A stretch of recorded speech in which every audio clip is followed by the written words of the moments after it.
words of introduction. Unlike Alan Grogan and Debbie and some of the other speakers whom you heard previously, I must make a confession here. I am not a member of the Labour Party. I would have I have applauded not been a that. member of any political party for 15 years. But I was virtually born and brought up in the Labour Party. I was a Labour MP for a quarter of a century, and I still feel, despite the fact that I was expelled from the Labour Party nearly 15 years ago, I still feel that I have got Labour in my DNA. My granddad was one of the founding members of the first branch of the Labour Party in the county of Fife. He wasn't born in Scotland, he was actually born in Ireland in the 19th century. He came to Scotland, I suppose he was what nowadays would be called an economic migrant. And he and his big brothers sought work in the Fife coalfield.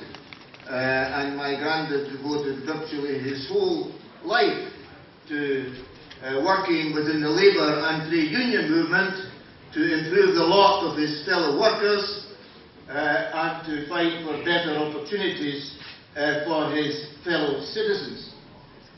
And it was on simple things that they campaigned, things like the right to work, the right to earn a decent living for themselves and their families, the right to have a decent roof over their heads, the right for education opportunity for their children, the right to have a free national health service for people who are sick.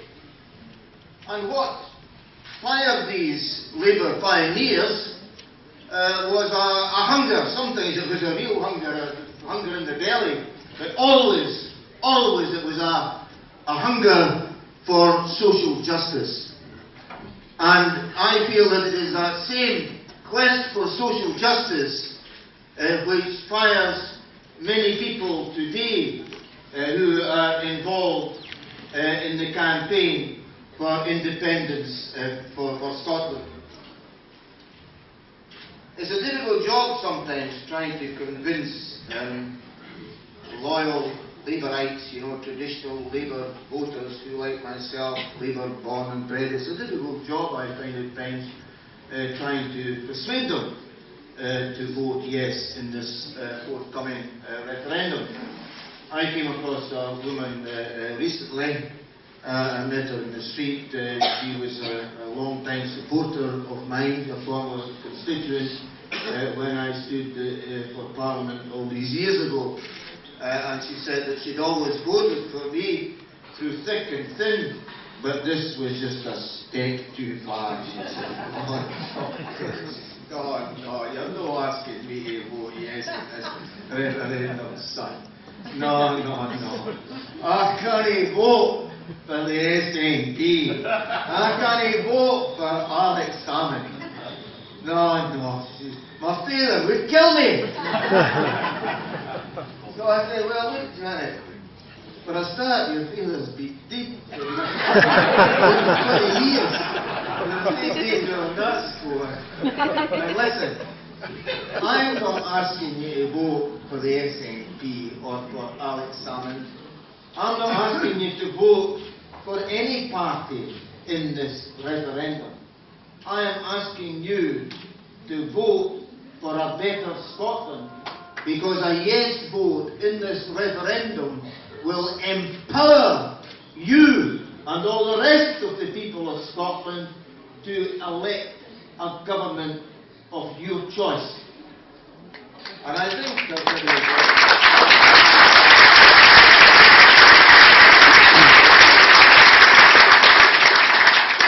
I've got a listing now, maybe I'm not fully converted, we're working on it. And I pointed out that government, which the people of Scotland will choose, it may very well be a Labour government, but it will be an independent Labour government, elected by the people of Scotland,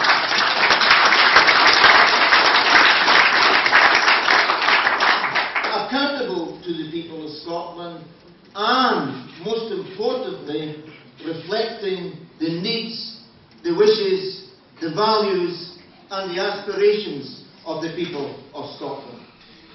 You see, that quest for social justice, which I referred to earlier, is just as relevant today as it was way back at the turn of the 19th and 20th centuries when the Labour Party was born. Scotland is again, yet again, being ruled by a Westminster government that we did not elect. And that coalition government is imposing policies which the people of Scotland do not want. And we have a situation whereby the rich are being rewarded with massive tax handouts, and the poor are being punished with cuts in their benefits, including this iniquitous bedroom tax, which is surely one of the most evil taxes which has ever been.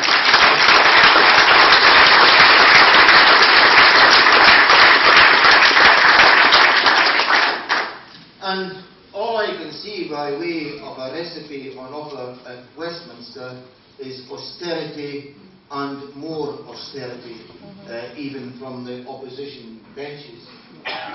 So people are looking for change, but I see very little prospect of change at Westminster for two reasons. The first reason is this: that if you're looking for change at the next general election, Westminster, then there's no guarantee that there is going to be a change of government at Westminster. And you could have a situation where the majority of Scottish MPs are Labour, as they are now, and yet because of the existing constitution, the wishes of the people of Scotland can be done away with, and because the Labour MPs representing Scottish constituencies are outnumbered and can therefore be outvoted by the representatives at Westminster. So, there's no guarantee of change that way.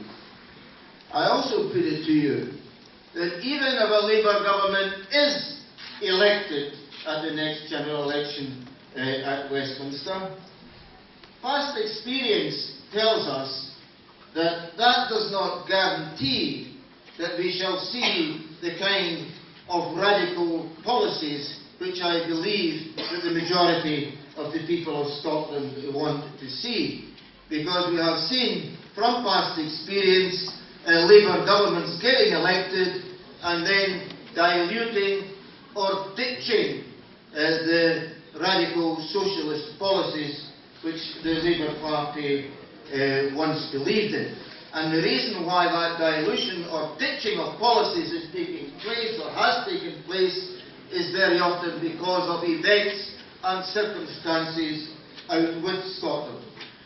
Tony Blair may have thought it expedient to woo the voters of Middle England in order to get himself elected as Prime Minister. But what happened in Scotland? Scotland, and indeed many other parts of the United Kingdom, were sold short. The gap between rich and poor got wider. The banks were allowed to be virtually non-regulated to such an extent that they brought the country to the brink of ruin. And then, of course, Blair got himself and the country involved in an illegal and immoral war. And even today in opposition, the Parliamentary Labour Party still seems thrilled to this idea of hanging on to Trident or finding a replacement for Trident, more weapons of mass destruction, wasting billions of pounds of public money in that kind of thing, instead of investing it in people and public services for people. So what is Labour's problem in Scotland? I see that part of Labour's problem in Scotland is that the so-called Scottish Labour Party is not an independent party at all.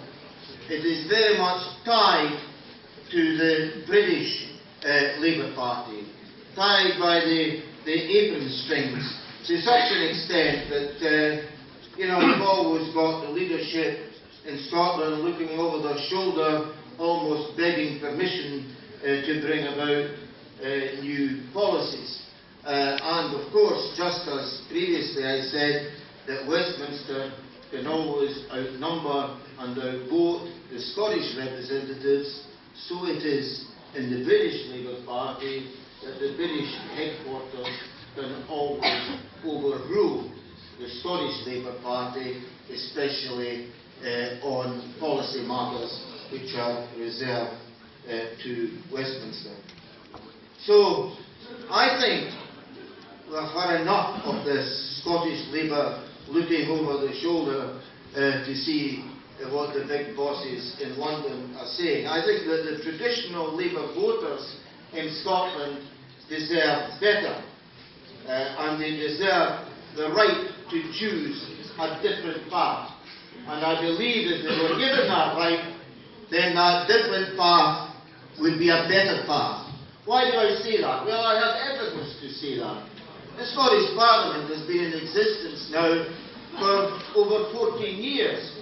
I was a member, an independent member of the Scottish Parliament for 8 of those years, and I can honestly say that during those 8 years, I felt that the Scottish Parliament was delivering more for the people of Scotland, despite the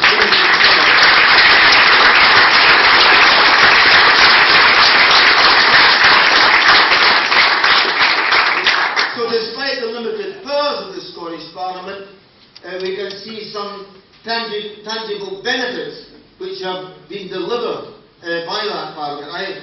I can remember when I was at Westminster, we waited all these years for the election of a Labour government, and eventually Mr Blair was elected as Prime Minister, and one of the first things that he did, without any mention in the Labour Party manifesto by the way, one of the first things he did was to introduce tuition fees for university students and a double whammy to abolish student grants, even for students from low-income families. And yet one of the first things the Scottish Parliament did was to abolish tuition fees and to restore free higher education.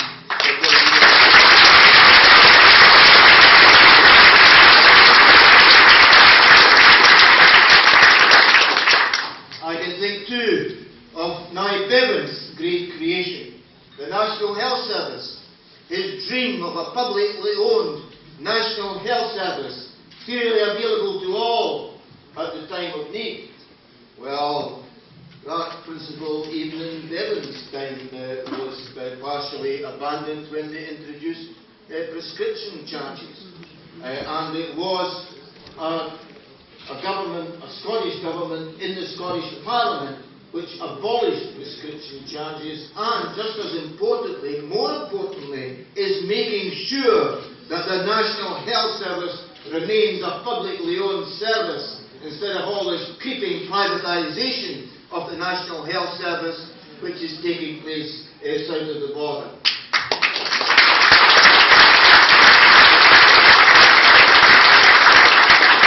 I can think of other examples, benefits which the Scottish Parliament has delivered despite its very limited powers. You think of the care for the elderly. It's a much better package, a much more generous package of care for elderly people in the community who desire that level of care and who require that level of care.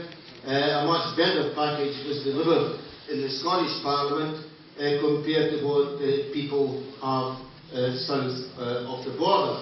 I can also think of the land reform. All these years at Westminster, whether it was Labour in government or the Tories in government, none of them ever found the time for the complete abolition of the feudal system. And it was, and I'm proud to say, it was a Labour-led coalition in the Scottish government. It hasn't been the SNP that's delivered all the goodies in the Scottish Parliament. It was a Labour-led coalition in the first session of that Scottish Parliament which brought about the land reform, including the total abolition of the feudal system, and probably the best access legislation in the world, the Land Reform Act 2003, which ensures that the mountains, the hills and the glens of Scotland are not simply the property of the landed gentry, that everybody has the right to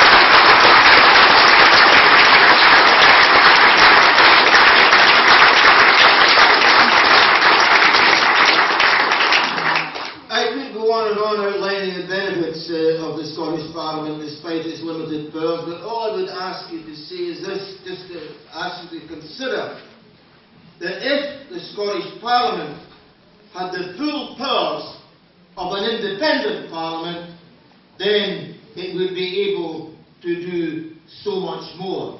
And I honestly believe that if the Scottish Labour Party was a fully independent party, it could lead to a renaissance of the Scottish Labour Party, whereby it would be escaping from an existing straitjacket. It would be free to determine its own agenda. It would be free to respond to the needs and the wishes of the people of Scotland, rather than just responding to the bosses down at headquarters in London. And it would be able to reflect Labour's traditional values, which I believe are still as relevant today as they were when the Labour Party was born. The values of social justice, solidarity, equality of opportunity, a fair reward for a hard day's work.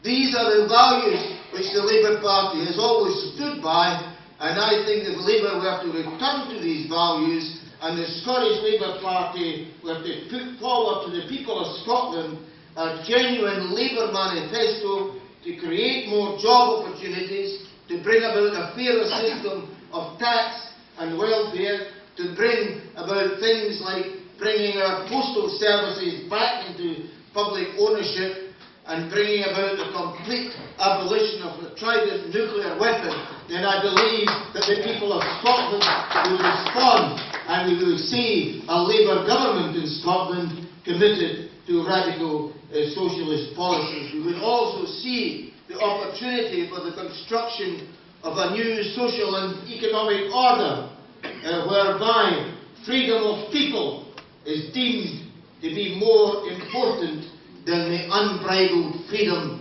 of market forces.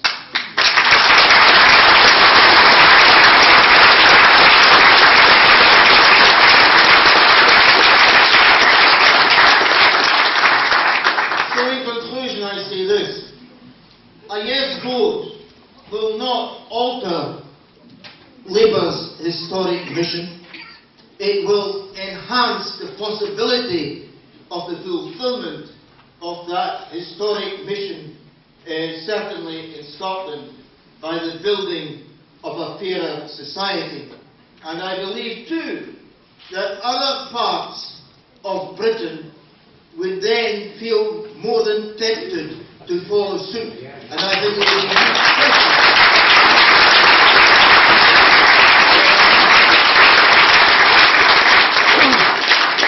huge pressure throughout the rest of Britain for similar radical change, because, you know, at heart I'm not a nationalist. I certainly don't believe in petty, narrow-minded chauvinist nationalism.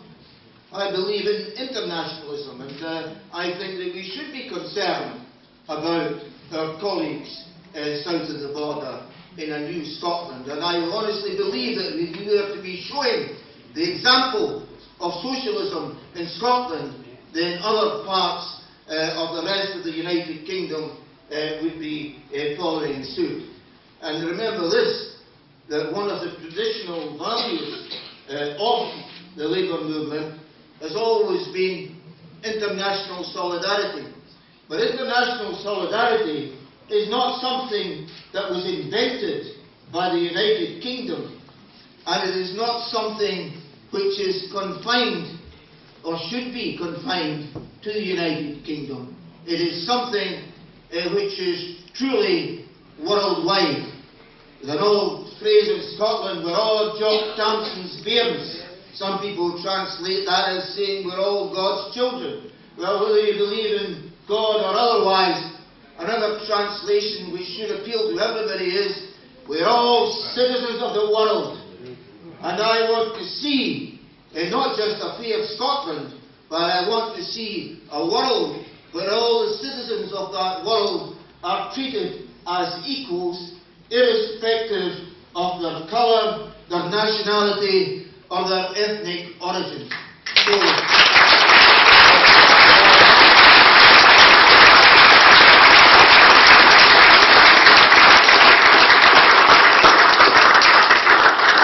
So finally I say this, and I want to, for any readers of today's Glasgow Herald, I noticed that Ian McGuirter was saying, Dennis Canavan and his comrades, they don't really believe in independence at all. They just have given up hope of a socialist Britain, and I think therefore they're making a better chance of a socialist Scotland. But I think with fairness, I think that Ian was misinterpreting my words, if you ever listened to them in the first instance. Let me interpret my own interpretation. I do not see independence as an end in itself. I see independence as a means of bringing about a better Scotland, a more prosperous Scotland, a fairer Scotland, but also, most importantly, a Scotland that will play its part, its full part in the international community to help to bring about a better world. That's the Scotland, that's the world that I want to